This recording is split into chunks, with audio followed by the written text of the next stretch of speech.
আসসালামু আলাইকুম। Power point basic শেখা আজকের এই পর্বে সবাইকে স্বাগতম জানাচ্ছি। আমি মোহাম্মদ খুশি আলম। তো আজকে আমরা দেখব পাওয়ার পয়েন্টে কিভাবে আপনার স্মার্ট আর্ট ব্যবহার করবেন। পাওয়ার পয়েন্টে কিভাবে স্মার্ট আর্ট ব্যবহার করা যায় সেটা আজকে দেখবো আমরা। তো এই জন্য আমি এখানে রাইট বাটনে ক্লিক করে লেআউটে গিয়ে ব্ল্যাঙ্ক লেআউট নিয়ে নিচ্ছি। তারপর ইনসার্টে যাব, ইনসার্টে গিয়ে এই যে এখানে স্মার্ট আর্টে ক্লিক করব। তো এখানে বিভিন্ন ধরনের স্মার্ট আর্ট আছে, আপনি দেখে নেবেন আপনার যেটা প্রয়োজন, স্লাইডে যেটা প্রয়োজন আপনি সেটা এখান থেকে ইউজ করতে পারবেন। এই দেখেন লিস্টে গিয়ে আমি ধরেন এই ধরনের নিয়ে নিলাম। তো এটা আপনি এখানে কাস্টম করে নিতে পারবেন, ঠিক আছে? এভাবে কাস্টম করে নিতে পারবেন। আমি চাচ্ছি আপনি ধরেন আমি অন্য আরেকটা দেখাই। ইনসার্টে যাই, ইনসার্টে স্মার্ট আর্ট, তারপরে আপনার এই যে প্রসেসে গিয়ে আপনি ধরেন এটা নিলেন। তো এই যে এখানে আপনার মন মতো টেক্সট দিয়ে নেবেন। তো তারপর নিউ স্লাইড আবার যাই। ধরেন আমি চাচ্ছি আমার এখানে লেখা থাকবে, আমি লেখাটাকে স্মার্ট আর্টে কনভার্ট করবো। তো সেই জন্য এখানে আগে লেখা লিখে রাখতে হবে। তো আমি কিছু লেখা লিখে আপনাদেরকে পরে আবার ভিডিওতে ফিরে আসছি। আপাতত আমি একটু পজ করে লেখাটা লিখে নিচ্ছি। তো বন্ধুগণ, আমি আমার কাঙ্ক্ষিত ডাটাগুলো নিয়ে আসছি। তো এখন আপনাদের একটু ডিজাইন করে দেখাচ্ছি। তো আপাতত এগুলো আমি ডিজাইন করে খুব বেশি একটা দেখাচ্ছি না, তারপরে আমি হালকা কিছু ডিজাইন করে দেখাচ্ছি আপনাদের। তারপরে এটাকে একটু সার্চ করে নেই, এটাকে একটু সার্চ করে নেই। আচ্ছা, তারপর এটাকে এরিয়াল ব্ল্যাক দিলাম। এখন পর্যায়ক্রমে সবগুলাকে আপনার ইসে কনভার্ট করে দেখাবো, আপনার স্মার্ট আর্টে কনভার্ট করে দেখাবো। যে এখানে যাবেন convert to smart art graphics.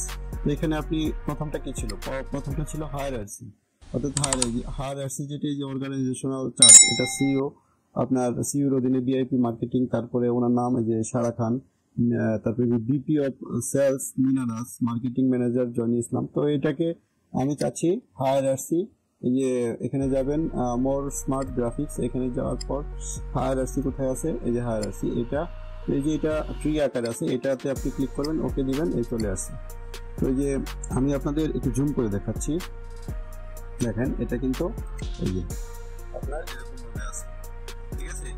তো আপনারা এগুলা অ্যাপ্লাই করে দেখতে পারেন। তো তারপরে এই যে এখানে আপনার বিভিন্ন ধরনের ডিজাইন আছে, আপনারা এই ডিজাইনগুলো আপনারা চাইলে একটা একটা করে দেখতে পারেন।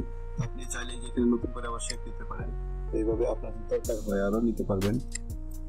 তো এটাকে আপনার ইচ্ছা মতো আপনি এইভাবে ধরে আপনার যে জায়গায় রাখা দরকার সেখানে রাখতে পারবেন।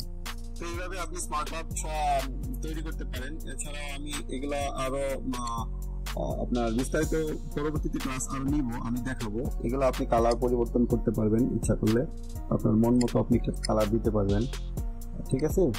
এই যে এরকম বিভিন্ন ধরনের ডিজাইন আছে, এখানে আপনি যে ডিজাইন চান ওই ধরনের ডিজাইন দিতে পারবেন। আচ্ছা, তারপরে একটা কি ছিল? তারপরে একটা ছিল বেসিক প্রসেস। আচ্ছা, বেসিক প্রসেস এটাকে আপনার যে সিলেক্ট থাকা অবস্থা এখানে স্মার্ট আর্টে যাবেন, মোর স্মার্ট আর্ট, এখান থেকে আপনি অ্যাপ্লাই করতে পারেন। যেভাবে যেগুলো স্যাম্পল আকারে আছে এগুলো দিতে পারেন, কিন্তু আমি স্পেসিফিক করে দেখাতে চাচ্ছি কোনটা কোন ধরনের। এই যে প্রসেস বেসিকে যাবেন, প্রসেসে আপনার ধরেন এই ধরনের দিতে চাচ্ছেন, এটা সিলেক্ট করে আপনার এই যে ওকে দিয়ে দিবেন, চলে আসছে। তো এটা আমি যে একটু জুম করে দেখাই, এটা যে কিভাবে আছে, এই যে এরকম ভাবে আছে আর কি, ঠিক আছে? তো আপনারা এগুলা চাইলে আপনারা পরিবর্তন করে করে দেখতে পারেন। তারপর আরেকটা কি ছিল? আরেকটা ছিল আপনার যে কন্টিনিউয়াস সাইকেল। এটাকে সিলেক্ট করে আপনার smart art convert to smart art more গ্রাফিক্সে যাবেন। সাইকেল কোনটা? এই যে এটা, এই এরকম সাইকেল আকারে আসবে। এটা আমি আপনাদের জুম করে দেখাই, ঠিক আছে? তো এইভাবে আপনারা একটা একটা করে ডিজাইন করতে পারেন। এটাকে ধরে আপনারা এই যে বড় ছোট করতে পারবেন, চাইলে বড় ছোট আপনারা এখানে ধরে আপনারা এটাকে বড় ছোট করতে পারবেন আপনার মন মতো করে।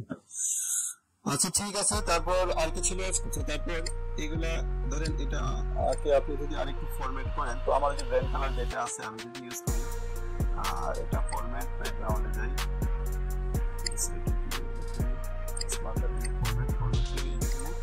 Format background fill. তো এখানে সলিড ফিল, সরি এটা সিলেক্ট থাকা অবস্থায় আমার এটা হচ্ছে ব্র্যান্ড কালার, এটা হবে আপনার হোয়াইট। আচ্ছা, এখন এইভাবে আপনি আপনার ডাটাগুলো উপস্থাপন করতে পারেন। তো এইগুলাকে আপনি ওই মুভ করতে গেলে আপনার এই যে চতুর্পাশে যে বাউন্ডারি মানে বর্ডারটা আছে, সেই বর্ডারে ধরে আপনাকে এভাবে মুভ করতে হবে। আর যদি আপনি এই যে এখানে ধরে মুভ করেন তাহলে কিন্তু এটাই এরকম হয়ে যাবে, এই যে এরকম হয়ে যাবে। তো ঠিক আছে, আপনারা আপনাদের প্রয়োজন মতো আপনারা ডিজাইন করে নেবেন। ডিজাইন পার্টটা আসলে একটু দেখাইতে গেলে সময় বেশি লাগে। তো আমি আপাতত হালকা হালকা করে দেখাচ্ছি, পরবর্তীতে আমি বিভিন্ন ধরনের স্লাইড ডিজাইন করে যখন দেখাবো, একটা প্রজেক্ট ডিজাইন করে দেখাবো, তখন আপনারা দেখতে পারবেন আমি বিভিন্ন ধরনের টেমপ্লেট ডিজাইন করে আপনাদের দেখাবো। ধীরে ধীরে টেমপ্লেট ডিজাইন করে দেখাবো, তখন আপনারা এখানে আরো ভালোভাবে বুঝতে পারবেন। তো আজকের ভিডিও এই পর্যন্তই, পরবর্তী ভিডিও দেখার আমন্ত্রণ জানিয়ে আজকের মতো এখানে শেষ করছি। আল্লাহ হাফেজ।